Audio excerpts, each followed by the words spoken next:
Tobin, extra elevator technique seems a more radical operation than standard abdominoperineal excision. Do we have to perform this technique for every distal rectal cancer necessitating abdominoperineal excision? For most cancers of the lower rectum, I think that an extra elevator APE is necessary. However, if you have early tumors, you may consider to do an intersphincteric APR, whereby you create a much smaller defect in the perineum.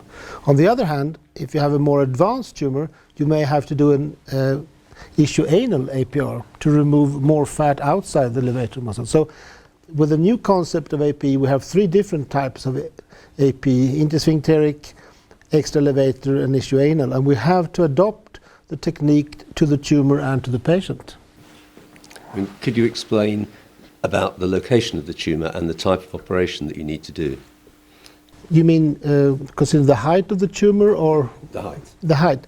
Well, if you have a high tumour, normally you could do a low anterior resection. However, some patients may be incontinent before surgery.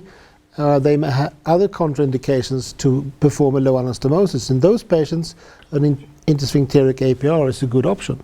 If you have the tumour close to the anus, most often you need an extra elevator APE. And if you have an advanced tumour, maybe perforated through the levator, you need an ischoanal APE.